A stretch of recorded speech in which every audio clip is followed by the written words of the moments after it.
जय हिंद दोस्तों, कैसे हो आप सब। आज हम उत्तर प्रदेश के राधा जी के जन्म स्थान बरसाना की बात करेंगे। यदि आप बरसाना जाने की योजना बना रहे हैं या मथुरा वृंदावन यात्रा के साथ बरसाना यात्रा भी करना चाहते हैं तो यह वीडियो आपके लिए बहुत यूजफुल है। इस वीडियो में हम जानेंगे बरसाना कैसे पहुंचना है, बरसाना में कौन कौन से दर्शनीय स्थान पर जाना है, बरसाना में खाने पीने की क्या सुविधा है, बरसाना में रुकने की क्या सुविधा है और साथ में यदि आप नंदगांव जाना चाहते हैं तो वहाँ जाने के लिए साधन क्या होगा और यह भी जानेंगे पूरी यात्रा करने में एक व्यक्ति का कुल खर्चा कितना आ जाएगा। तो दोस्तों बने रहिए हमारी वीडियो के साथ, सभी को एक एक करके विस्तार पूर्वक समझते हैं। सबसे पहले बात करते हैं बरसाना कैसे पहुँचे। बरसाना पहुँचने के लिए दो ऑप्शन है। पहले ऑप्शन की यदि मैं बात करूँ तो वो है ट्रेन के माध्यम से। दोस्तों यदि आप ट्रेन से आना चाहते हैं तो बरसाना का नजदीकी रेलवे स्टेशन कोसी कला है, लेकिन कोसी कला तक ज्यादा ट्रेन नहीं आती है, आती भी है तो यहाँ पर उनका स्टॉपिंग नहीं होता है, तो आप दूसरे रेलवे स्टेशन मथुरा जंक्शन आ सकते हैं। मथुरा रेलवे स्टेशन से बरसाना की दूरी 50 किलोमीटर की पड़ती है। मथुरा रेलवे स्टेशन के बाहर आपको ई रिक्शा मिलेगा। ई रिक्शा के माध्यम से मथुरा बस स्टैंड पर जाइए। मथुरा रेलवे स्टेशन से मथुरा का बस स्टैंड 1 किलोमीटर की दूरी पर है। मथुरा बस स्टैंड से बरसाना के लिए डायरेक्ट बस मिल जाएगी। और यदि आप मथुरा वृंदावन में घूम रहे हैं, वृंदावन से बरसाना जाना चाहते हैं तो वृंदावन से उत्तर प्रदेश ट्रांसपोर्ट की एसी बस मिल जाएगी। इसका किराया 70 रुपए पर व्यक्ति रहता है, तो यह ऑप्शन भी आप चुन सकते हैं। यदि आप मथुरा वृंदावन यात्रा के साथ में बरसाना यात्रा भी करना चाहते हैं तो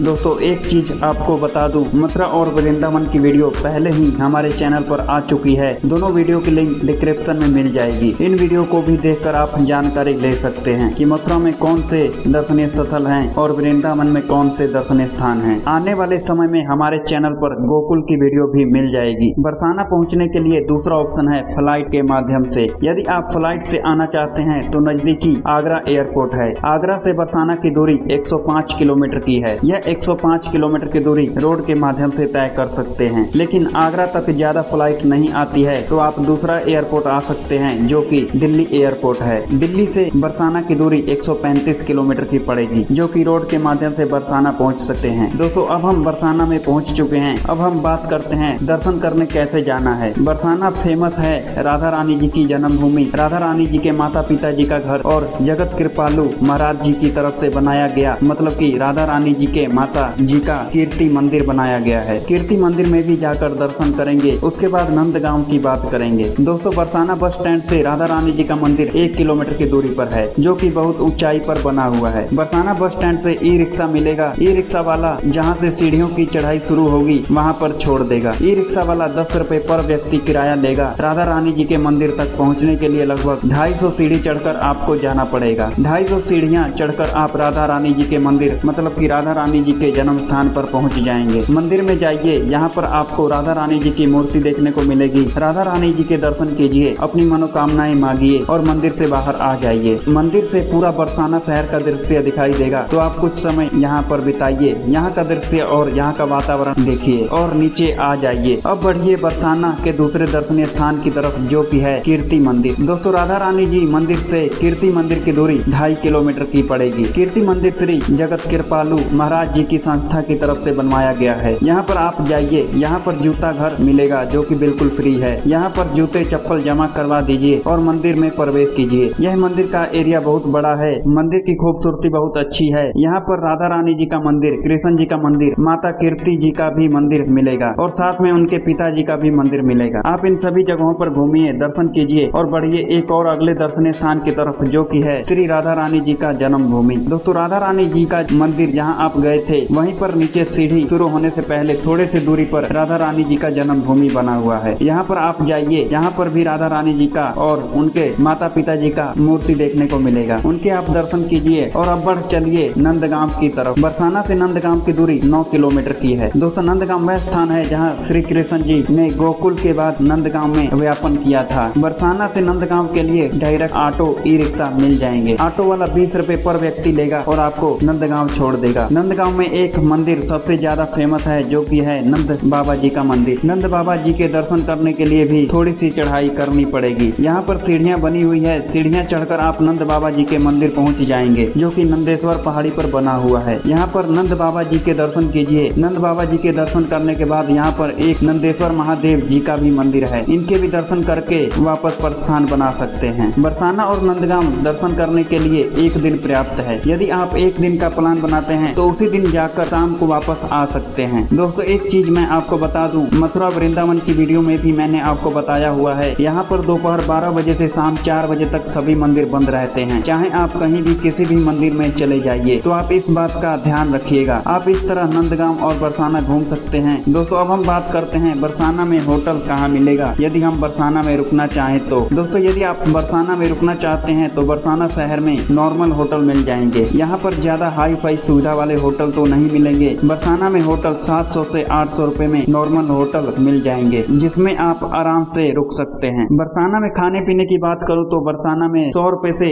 150 रुपए तक भर पेट खाना थाली सिस्टम से मिल जाएगा। इस तरह आप बरसाना में भी रुक सकते हैं और खाना भी खा सकते हैं। यदि आप बरसाना में रुकना नहीं चाहते हैं, मथुरा वृंदावन से एक दिन का ट्रिप करना चाहते हैं, तो आप सुबह में आइए और शाम को वापसी हो जाएगी। एक बात का ध्यान रखिए, यदि आप एक दिन का प्लान बनाते हैं तो कोशिश कीजिए मथुरा वृंदावन से सुबह 6-7 बजे निकल जाइए। बरसाना 2 घंटे में पहुंच जाएंगे। सुबह 9 बजे से शाम तक बरसाना और नंदगांव में घूमिए। दोस्तों रास्ते में गोवर्धन भी पड़ेगा, आप गोवर्धन की परिक्रमा भी कर सकते हैं, जिसको श्री कृष्ण जी ने अपनी उंगली पर उठा दिया था। उसी पर्वत का नाम गोवर्धन पर्वत है। गोवर्धन परिक्रमा करने में 3 से 4 घंटे लगते हैं। तो दोस्तों यह तीनों स्थान घूमने के लिए एक दिन का प्लान बना सकते हैं। चाहे तो आप एक दिन बरसाना में रुक भी सकते हैं और अगले दिन वापसी ले सकते हैं। चलिए दोस्तों अब हम बात करते हैं इस पूरी यात्रा को करने में कुल खर्चा कितना आ जाएगा। दोस्तों यदि आप एक दिन का प्लान बनाते हैं, सुबह जाकर शाम को वापस आ जाते हैं, तो 400 से 500 रुपए एक व्यक्ति का खर्चा लग जाएगा। इसमें आप आराम से बरसाना, नंदगांव और गोवर्धन को घूम सकते हैं। यदि आप बरसाना में एक दिन रुकते हैं तो आप 1000 से 1500 रुपए मान के चलिए, तो आप इस तरह बरसाना, नंदगांव और गोवर्धन घूम सकते हैं। यदि आपने मथुरा वृंदावन की वीडियो नहीं देखी है तो डिस्क्रिप्शन में लिंक मिल जाएगी, वहां जाकर वीडियो जरूर देखिए। तो यह रहा दोस्तों बरसाना नंदगांव की संपूर्ण जानकारी। इसके बाद भी यदि आपका किसी भी प्रकार का प्रश्न है तो आप कमेंट में पूछ सकते हैं। हमारी तरफ से आपको हर प्रश्न का उत्तर दिया जाएगा। आप किसी और वीडियो में खो जाएं उससे पहले हमारे चैनल को सब्सक्राइब कीजिए। आज की वीडियो में बस इतना ही। मिलते हैं एक नई वीडियो में नई यात्रा के साथ। जब तक के लिए शुक्रिया। जय हिंद, राधे राधे, जय श्री कृष्णा। आपकी यात्रा मंगल में हो।